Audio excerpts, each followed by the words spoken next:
저는 오늘 세상을 바꾸는 복음의 역발상이라는 설교의 제목을 가지고 함께 은혜를 나누고자 합니다. 우리는 모두 다 한 사람도 예외 없이요, 모두 두 마리의 개를 키우고 있다라고 합니다. 실제로 저도 애견인입니다. 두 마리의 강아지를 키우고 있는데요, 한 마리는 말티즈고 하나는 말티푸예요. 그래서 이제 너무 예쁜 강아지를 키우고 있는데, 저 같은 애견인이 아니더라도 나는 강아지를 키우지 않는데 라고 하시는 분들도 다 우리가 모르는 사이에 다 개를 키우고 있다 그래요. 첫 번째는 선입견이라는 개를 키우고 있고요, 두 번째가 편견이라는 개를 키우고 있다 그럽니다. 많이 썰렁했죠. 그런데 이 썰렁한 농담 같은 것을 제가 만든 게 아니라 많은 사람들의 입에서 나오는 이야기들입니다. 이렇게 우리가 너무나도 뻔한 이야기같이 보이지만 무시할 수 없는 이야기예요. 모두가 다 이 두 가지의 개를 다 키우고 있다는 말에 우리는 조금 마음에 중한 생각을 갖고 생각을 해봐야 될 줄 압니다. 우리는 단순히 이것을 그냥 쉽게 넘어갈 문제가 아니라는 거예요. 선입견과 편견을 우리도 모르는 사이에 다 우리 내재된 생각 안에서 키우고 있다는 거예요. 그래서 우리는 듣고 싶은 것들만 듣고 보고 싶은 것들만 보고 그렇게 살아가는데 급급한 거예요. 예전에는 글을 읽지 못하는 사람들을 향해서 문맹인이라고 얘기를 했습니다. 그래서 우리는 지금은 문맹인들이 사라진 시대라 문맹이라는 단어 자체가 없어진 줄 알았더니만 새로운 의미에서의 문맹인들이 생긴다라고 얘기를 하고 있어요. 그래서 새로운 의미에서의 문맹인이 어떤 사람들이냐 살펴보니까 자기 생각의 덫에 걸려서요, 생각의 사고가 굳어져 버린 사람이 바로 문맹인이라고 요즘 시대들은 이야기하고 있대요. 그러니까 내가 듣고 싶은 것들만 듣고 내가 생각하고 싶은 것들만 생각하면서 내 생각을 굳어버리고 아예 새로운 생각들을 하지 못하는 사람들, 창조적인 생각을 하지 못한 사람들은 예전의 문맹인들과 똑같이 뒤처질 수밖에 없다라고 하는 것입니다. 그래서 새로운 창의적인 생각을 가지고 성공한 기업인들에 대해서 묶어놓은 책이 하나 있었습니다. 그 책을 제가 살펴보니까 세계적인 면도기 회사인 질레트사의 창업자는 이렇게 얘기했습니다.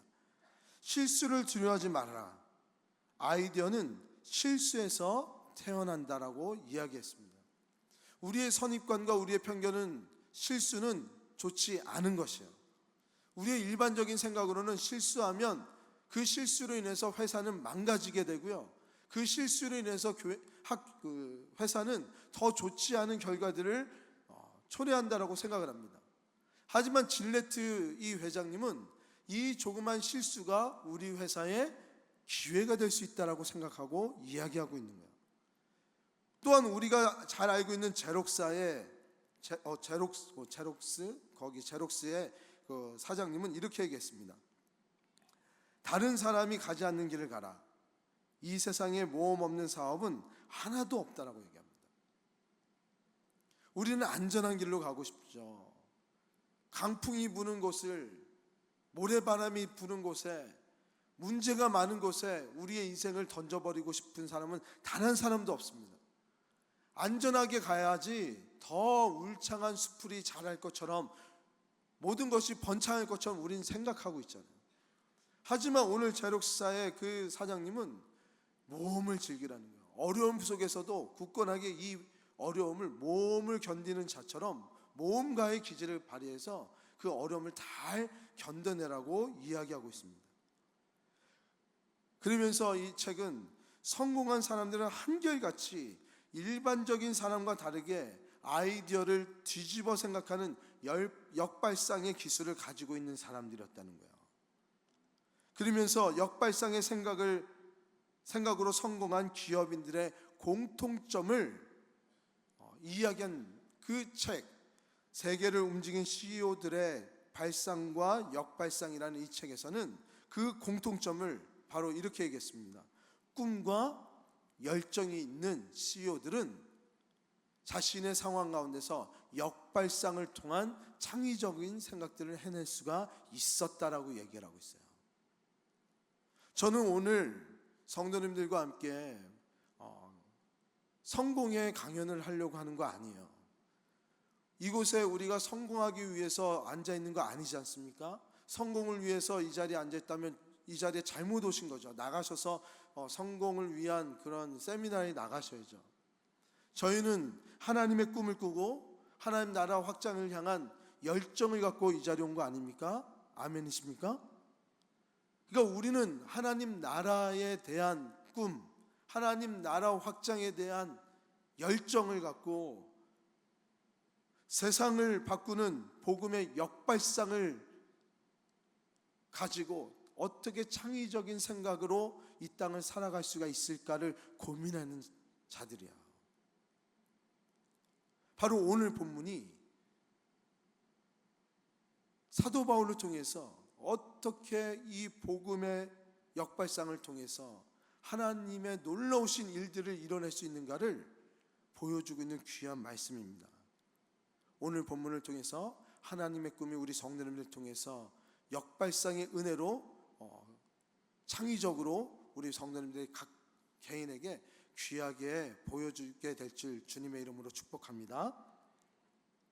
우리는 오늘 본문을 함께 나누기를 원하는데요, 로마 총독 벨릭스에서 이제 베스도로 교체되는 모습을 바라보게 됩니다.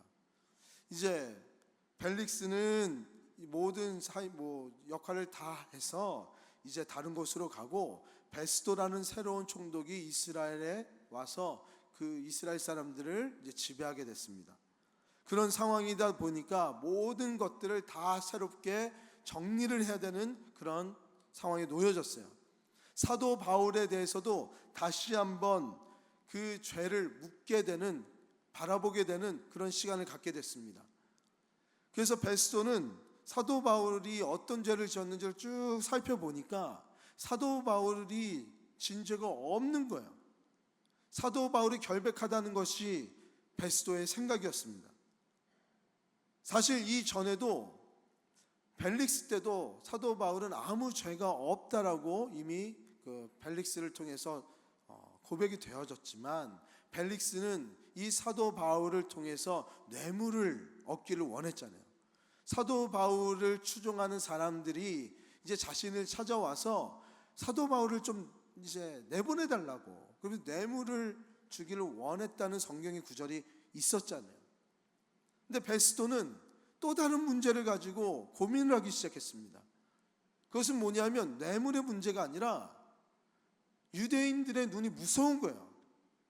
그래서 일반적인 생각으로 유대인들이 고발을 했기 때문에 그냥 사도 바울을 풀어주기가 참 어려운 거예요. 그래서 다시 한번 재판을 하자고 이야기를 합니다. 그랬을 때 사도 바울은 담대하게 나에게 죄가 있다면 그 죄를 물으라고, 하지만 난 죄가 없다고 그러면서 자신의 죄를 없음을 이야기하고 있어요. 사실 베스도는요, 이전에 총독이었던 벨릭스와 다르게요, 조금만 더 사도 바울이 자신의 무죄를 입증을 하고 좀 더 이야기를 했으면 사도 바울을 풀어줄 수도 있었을 법한 인물이었습니다. 왜냐하면 오늘의 본문 이후에 사도 바울에 대해서 이스라엘 백성들에게 이야기한 말이 바로 26장 31절에 이렇게 얘기했기 때문이에요. 이 사람은 사형이나 결박을 당할 만한 행위가 아무것도 없다는 거예요. 다만 그냥 유대 사람들의 눈이 너무나도 무서웠던 거예요. 신경 쓰였던 거예요. 그러니까 사도 바울에게는 절호의 찬스였습니다. 이제 내가 모든 구금에서 자유로울 수 있는 이 찬스를 놓치지 말아야 돼요. 이제 자신의 모든 억울함이 풀어지고 자유함을 얻을 수 있는 이 절호의 찬스, 만약 우리 성도님들이 그런 찬스를 얻게 된다면 어떻게 하시겠습니까? 그 찬스를 놓치지 않겠죠. 그 놓치지 않고 하나님 감사합니다, 할렐루야, 이제야 나의 억울함을 다 풀어주시고 이제야 정직한 이제 총독을 통하여서 하나님의 공의를 베풀어 주시는군요. 제가 예루살렘으로 가서 나에게 주어진 시간 안에서 나의 무죄를 입증하여 이 자유함을 얻게 더 강력하게 외치겠습니다. 이렇게 얘기하지 않겠습니까? 이 마음이 우리 성도님들에게 좀 전달되는 게 어렵다면 우리 성도님들의 눈높이에 맞춰서 이 상황을 말씀드리면, 우리 성도님이 무엇인가 억울한 일이 생긴 거예요. 그래서 고소를 했습니다. 그런데 상대편은, 나를 억울하게 만든 사기를 친 사람은 돈이 많다 보니까 굉장히 유명한 변호사를 사게 된 거예요. 김앤 장우동의 변호사를 이거 안 웃을지 알고 제가 말씀드렸죠. 2부 때도 안 웃었어요. 김앤장을 장우동 그렇게 했는데, 굉장히 유명한 변호사를 사가지고 자기가 너무 내 변호사는 뭐 돈도 많이 없고 실력도 별로 없어 보이는 변호사로 쓰다 보니까 1심에서 지고 2심에서 진 거예요. 3심에 가지 말라는 거예요, 주위에서는. 근데 너무 억울한 거예요, 내가. 그러다 보니까 그래도 기도하면서 3심에 신청을 하면서 기도를 했는데, 요번 판사님은 정직한 분이라는 거야. 근데 모든 것들이 다 나에게 유리하게 됐고 마지막 판결을 했는데 1심, 2심을 뒤집어 엎은 나의 모든 억울함이 다 풀리는 상황이 놓여졌다고 생각해 보세요. 그럼 할렐루야 외치겠죠. 나의 모든 억울함이 풀렸다고 얼마나 기뻐하겠습니까? 또 나의 모든 전 재산을 다 통틀어서 어떤 땅을 샀다고 생각해 보세요. 그리고 그 땅이 너무 가치 있어 보여가지고 다른 사람들의 돈을 꾸어서 다 그 땅을 투자를 했어요. 근데 1년, 5년, 10년, 20년, 30년이 돼도 그 땅이 묶여져 있는 거예요. 돈을 뺄 수도 없고 개발도 할 수 없는 거예요. 너무 답답한 거예요. 그 기간 동안 너무 힘든 거예요. 견디기 힘들어요. 그런데 호재가 터졌어요. 그곳에 개발이 된다는 거예요. 신도시가 나온다는 거예요. 그 소리를 들으면 어떻게 해요? 하나님 할렐루야, 이제야 비로소 나의 그 모든 것들을 알아주시는군요. 자녀들을 다 모으죠. 오늘은 예배를 드려야 되겠다고, 놀라우신 하나님의 영광을 우리가 찬양해야 되겠다고, 오늘은 우리 호텔 뷔페 가서 저녁이다, 저녁도 먹고 예배도 드리고 하나님 찬양도 하고. 우리는 늘 하나님이 우리에게 무엇인가 좋은 것을 주실 때, 어떤 억울한 부분들을 풀어주실 때 할렐루야 그러잖아요. 바로 오늘 이 사도 바울이 그와 같은 상황이었단 말이에요. 모든 억울한 부분들을 다 해소할 수 있는, 정말 이제 하나님의 영광이, 공의가 드러날 수 있는 그 계기가 되었단 말이에요. 그동안의 자신의 고생과 모든 것들을 생각하면 정말 억울함 그 모습 속에서 눈물이 나고 그 안에서 하나님 앞에 기쁨의 찬양을 드릴 수밖에 없는 그 상황인데, 사도 바울의 선택이 바로 이 12절부터의 말씀에서 선택이 나오는 거예요. 제가 오늘 지금 말씀드린 이 설명이 9절부터 11절까지의 말씀의 설명이에요. 근데 이제 12절에 가보니까 사도 바울이 어떻게 선택합니까? 자신이 자발적으로 다른 죄수들과 함께 로마로 향하여 더 오랫동안 결박의 시간을 갖고 고통의 시간을 갖고 또 다른 재판을 받겠다라고 스스로 결정을 합니다. 어려운 길을 선택한 거예요. 로마로 가는 길. 젊어서 고생은 사서도 한다 그러지만, 내가 잘못하지도 않은 억울함에 대해서 이렇게 스스로 고생의 길을 자처한다는 것은 사도 바울의 이런 모습을 바라볼 때 좀 미련해 보이고 뭔가 잘못된 선택처럼 보여진단 말이에요. 오늘의 말씀에서는 구분이 잘 안 돼요. 이게 베스도의 선택인 것 같기도 하고, 그런데 제가 말씀드렸듯이 26장에 보면 분명히 그 억울함을 이야기하면 베스도는 풀어줄 만한 마음이 있었던 사람이라고 보여지고, 사도 바울이 그 예루살렘에 가서 자신의 억울함을 얘기할 법도 했었단 말이에요. 그런데 그걸 안 하고 로마로 향한다고 자발적으로 이야기를 합니다. 그렇다면 이런 미련한 선택을 왜 사도 바울은 했었을까요? 왜 사도 바울은 이런 어렵고 고통스러운 길을 선택했을까? 이 질문에 대한 답을 찾으면서 오늘 분명히 하나님께서 우리 성도님들과 저에게 하나님의 음성을 들려주실 줄 믿습니다. 그 음성 들으면 우리가 그냥 이대로 있을 수가 없어요. 오늘 이 질문의 답을 먼저 말씀을 드리겠습니다. 사도 바울은 이런 어렵고 고통스러운 길을 선택한 이유는 하나님의 계획을 잊지 않았기 때문이라는 거예요. 하나님의 계획을 잊지 않았기 때문에. 여기서 잊지 않았다는 단어가 굉장히 중요한 단어입니다.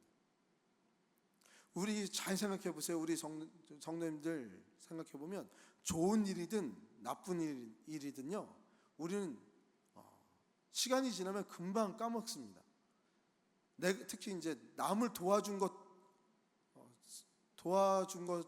남이 나를 도와준 것은, 도움을 받은 것은 정말 쉽게 까먹고요. 내가 남을 도와준 거, 그거는 더 오랜 시간이 돼야 까먹잖아요. 그래도 다 까먹기 마련. 좋은 일이든 나쁜 일이든 우리는 시간이 지나면 다 잊어버려요. 그런데 사도 바울은요, 오늘 하나님께서, 주님께서, 예수님께서 자신에게 이야기하신 그 사명을 잊지 않고 마음에 품고요, 그것을 이루고자 했던 거예요. 사도행전 23장 11절, 우리가 다 한번 다뤘던 말씀인데요, 이런 말씀이 있습니다. 그날 밤에 주께서 바울 곁에 서서 이르되 담대하라, 내가 예루살렘에서 나의 일을 증언할 것 같이 로마에서도 증언하여야 하리라 라고 말씀하셨단 말이에요. 이것은 이제 주님께서 이제 예루살렘에서 대제사장에게 신문을 받을 때 이 신문을 통해서 예루살렘 사람들에게 이 복음을 전한 것처럼 너는 이 신문을 통해서 로마로 갈 것이라고 비전을 얘기해 주셨어요. 하나님의 계획을 얘기해 주셨어요. 그래서 사도 바울은 내가 이 신문을 통해서, 이 재판을 통해서 로마까지 가야 되겠다는 하나님의 계획하심을 마음속 깊은 곳에 새겨놓고 그것을 기억하고요, 수년이 지난 지금까지 잊지 않고 있었던 거야. 나의 이 신문 받음이, 나의 이 억울한 누명이 로마로 가기 위함이었구나, 그것이 하나님의 계획인 거라를 이때 알고 그 마음에 품었다는 거예요. 간단해 보이죠? 그런데 이 간단한 것에 대해서 질문 하나를 하겠습니다. 우리 성도님들은 하나님과의 관계 속에서 다 하나님의 인격적인 만남을 가지신 분이십니까? 한 번쯤 다 만나셨죠? 저도 어렸을 때 하나님을 만나서 목회자의 꿈을 꿨습니다. 하나님께서 기도를 했을 때 목회자가 저의 길이라고 하나님께서 말씀해 주셨어요. 그래서 저는 목회자가 됐어요. 근데 목회자의 길을 갈 때 내 이게 목회자가 길이 맞나 안 맞나 막 헷갈릴 때가 한두 번이 아니에요. 축구 선수가 되고 싶었었고요, 방송 PD가 되고 싶었었고요, 목회 안수를 받았는데도 한동안 돈이 어떻게 돌아가는지가 좀 보이는 거예요. 그래서 난 사업을 해야 되나? 진지하게 물어봤어요. 그래서 저희 어머니하고 장인어른한테 찾아가서 저는 돈을 벌어야 되겠습니다. 이제 목사 안 하고 부교육자 때. 그때 이제 두 분 똑같이 정신 차리라고, 목회하라고. 돈 버는 게 그렇게 쉬운 줄 아냐고. 그럼 속으로 나는 그럼 목회하는 게 그렇게 쉬운 줄 아냐고.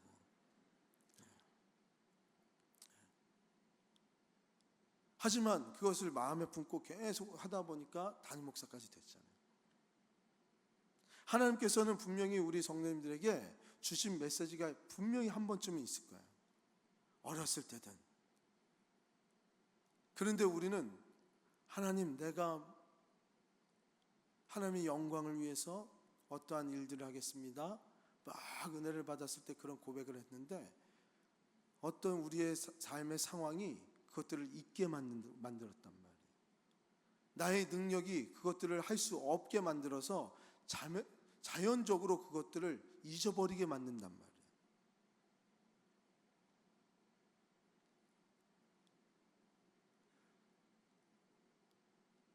우리는 너무나도 하나님의 음성이지 아닌지를 쉽게 잊잖아요. 사도 바울은 안 그랬을까요? 몇 년이 지났을 때 이것이 하나님의 음성이지 아닌지, 내 상황이 그렇지 못함에 대해서 잊어버릴 법한 그런 하나님의 계획이라고 생각될 법하잖아요. 우리 하나님은 성도님들을 향한 분명한 계획이 있는 것을 믿으시기 바랍니다. 하지만 우리가 은혜 받은 것에 대해서 잠시, 그 은혜에 대해서 잠시만 그렇게 살아가다가 얼마 지나지 않아서 다 잊어버린 것이 문제인 거예요. 하지만 사도 바울의 다른 점은 그것을 잊어버리지 않고 가슴속 깊은 곳에 그 하나님의 계획을 품고 자신을 향한 계획이 이것인 것을 확실히 믿고 하나님의 시점이 왔을 때에 그 시점에 하나님 앞에 철저히 순종하며 그 시간대로 따라 살아갔던 자가 사도 바울이었다는 거예요. 사도 바울의 순종의 모습을 잘 보세요. 사도 바울은 하나님의 시간에 자신의 모든 삶을 다 맞춘 삶을 살았습니다. 하나님께서 지루한 시간을 갖게 하신 때도 있었어요. 감옥소에서 갇히게끔 해서 아무것도 할 수 없게끔 만든 그 긴 시간 속에서도 하나님의 역사에 그 동참한 자로 하나님의 꿈을 꾸고 그 안에서 열정적으로 그 지루한 시간을 살아갔습니다. 그리고 하나님께서 고통의 시간을 갖게 했을 때도 그 고통 가운데서도 하나님의 꿈을 품고 그 열정으로 순종을 하면서 그 고통 가운데서 하나님의 꿈을 꾸면서 살아갔던 자. 촉박한 하나님의 시간 안에서 하나님께서 몰아가실 때 하나님의 복음을 전파하며 밤을 지새우며 자신의 목에서 피가 나올 정도로 하나님의 복음을 전하며 이곳저곳을 다녔던 사람이 사도 바울이었어요. 사도 바울의 시간은 하나님의 시간이었고요, 하나님의 계획이 곧 자신의 삶의 계획이 되었던 것이 바로 사도 바울이었습니다. 믿으십니까? 다시 한번 묻겠습니다. 우리 성도님들은 하나님의 비전을 기억하고 계십니까? 옛날 청년 때, 옛날 고등학교 때, 하나님을 처음 접하였을 때, 하나님께서 나를 만나 주셨을 때 나를 향해서 나를 도구 삼아 사용하신다는 그 비전을 지금도 마음속 깊이 품고 계십니까? 우리는 품어야 돼요. 시편 37편 4절에 이런 말씀이 있습니다. 우리 다 아는 말씀이니까 다 같이 한번 읽어보도록 하겠습니다. 시작. 또 여호와를 기뻐하라. 그가 내 마음의 소원을 내게 이루어 주시리로다.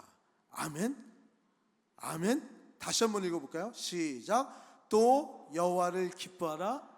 그가 내 마음의 소원을 내게 이루어 주시리로다. 아멘. 아멘.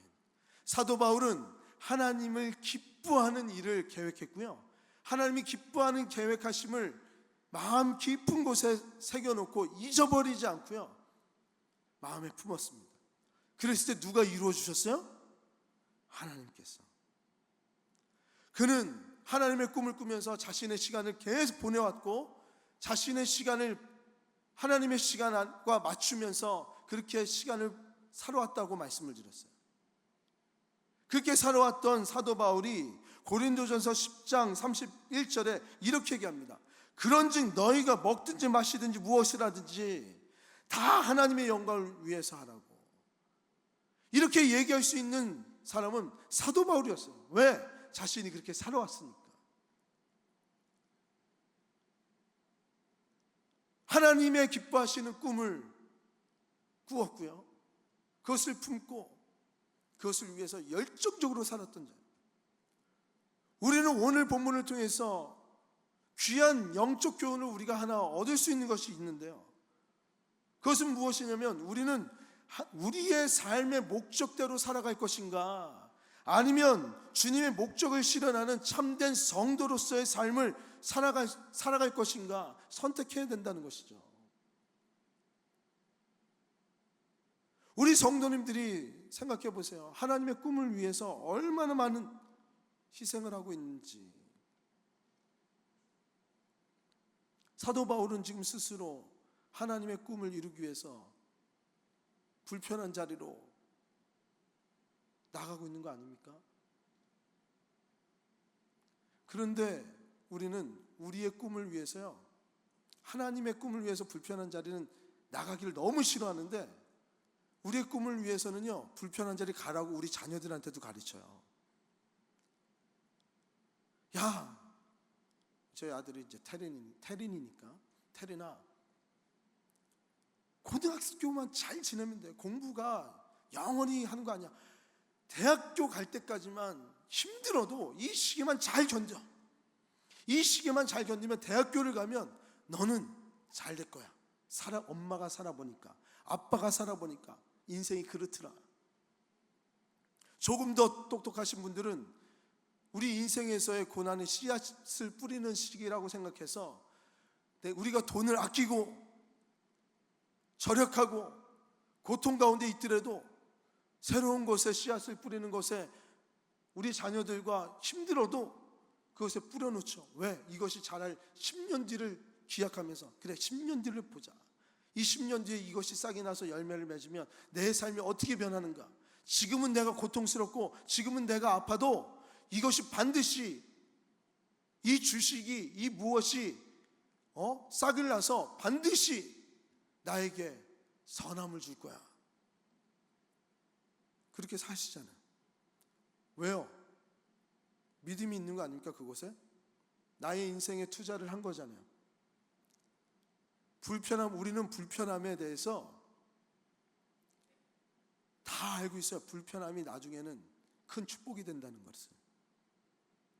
그런데 하나님의 말씀에 대해서는요, 우리는 불편해하려고 하지를 않아요. 교회에서요, 우리는 불편해하려고 그러질 않아요.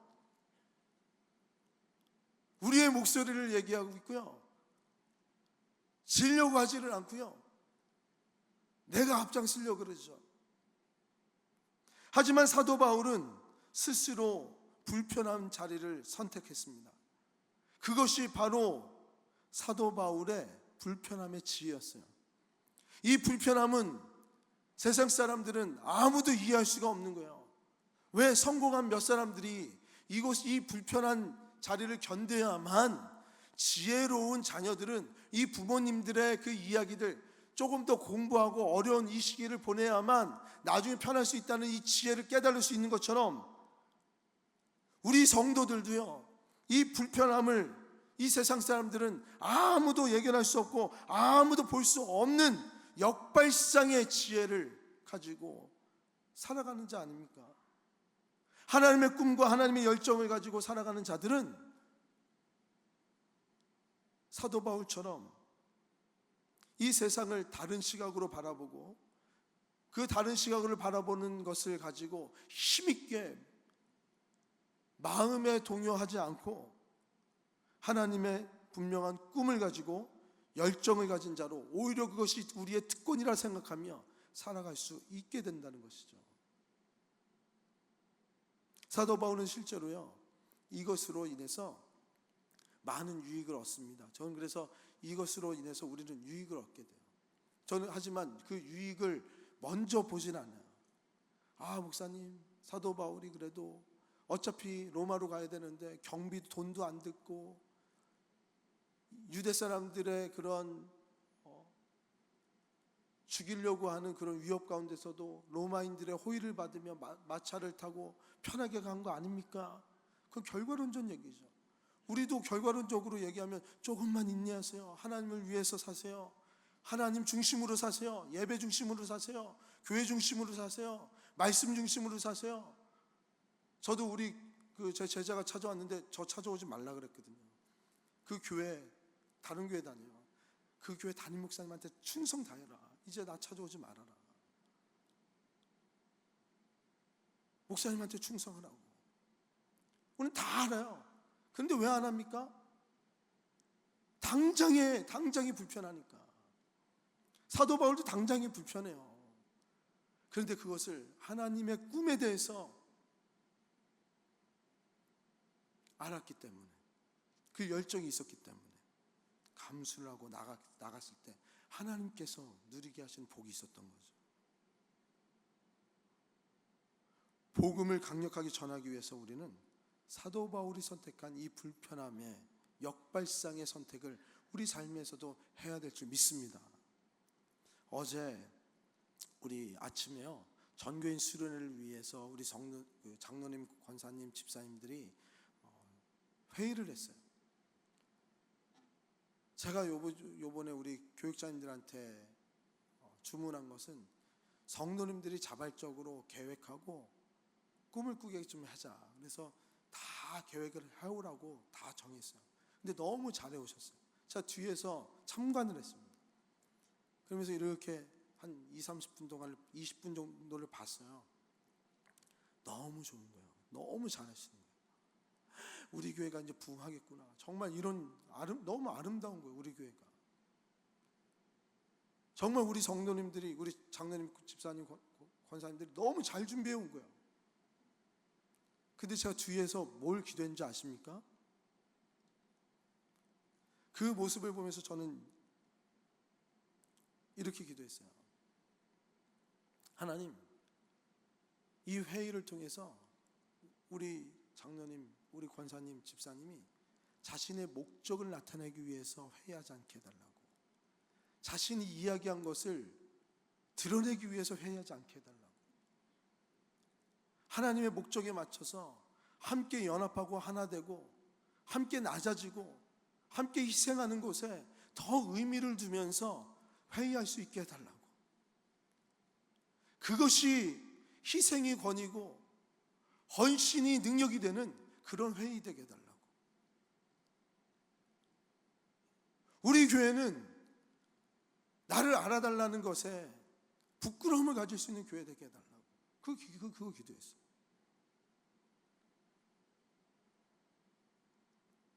사도 바울은요, 자신의 길을 가기 위해서 기꺼이 불편한 자리로 자신을 이끌어 나갔습니다.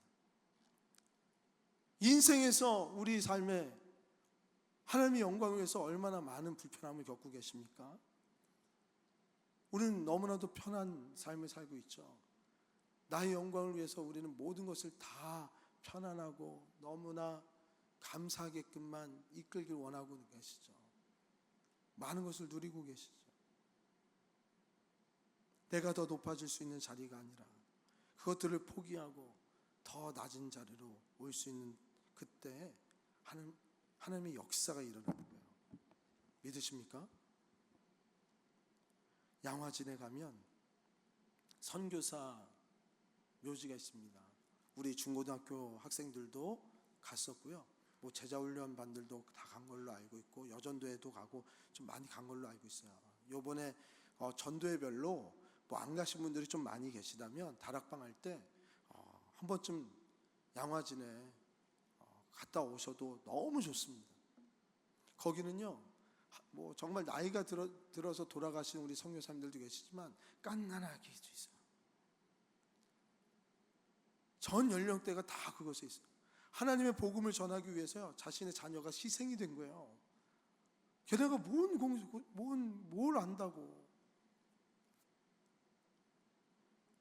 서양에서 자신의 모든 특권들을 다 내려놓고요, 조선 땅에 와가지고요, 그 척박한 땅에서 말씀 전한다고 자신의 자녀들을 희생되고 자신의 인생들이 희생된 거 아닙니까? 특히나 20대에 죽은 묘 이렇게 보면 지금도 우리가 알 수 있는 미국의 유수한 대학교의 졸업생이 있어요. 그 묘 앞에서는 가슴 먹먹한 거예요. 이 청년은 과연 왜 왔을까? 그냥 그곳에서 졸업해서 앞으로 탄탄대로가 다 보장이 됐는데, 미래가 보장된 그 청년인데, 가만히만 있어도 모든 것들을 다 누릴 수 있고 특권을 다 누릴 수 있는 이 청년인데 왜 이곳에 왔을까?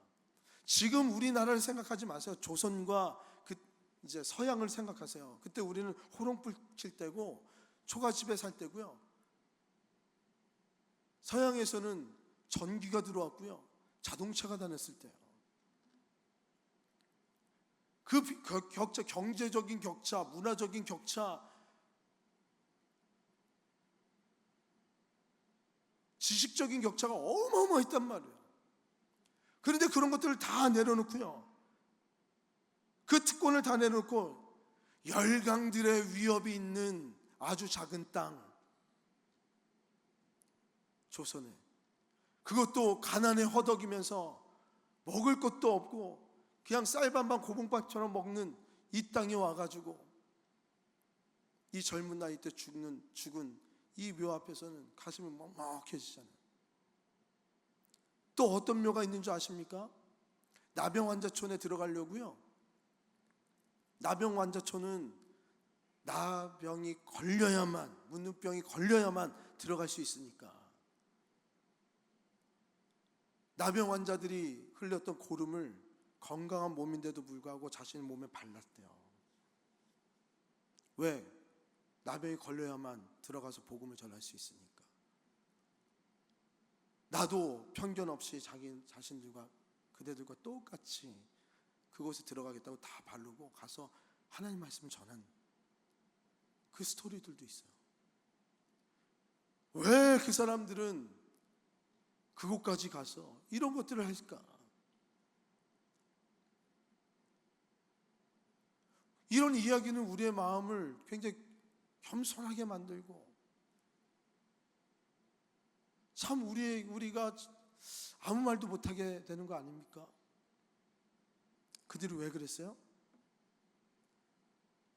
예수님께서 죄로 죽어가는 우리들, 죄로 죽었던 우리들을, 그 비참했던 우리들을 구원하시기 위해서 하늘의 모든 영광을 다 버리시고 그 특권을 다 버리시고 이 땅에 오신 것 같이 그 모든 내려오셔서 자신의 모든 몸을 다 희생하셔서 돌아가신 그 십자가의 정신을 가졌기 때문에 그들은 그렇게 내려놓으셨던 거 아닙니까? 불편한 자리로 갈 수 있었던 거 아닙니까?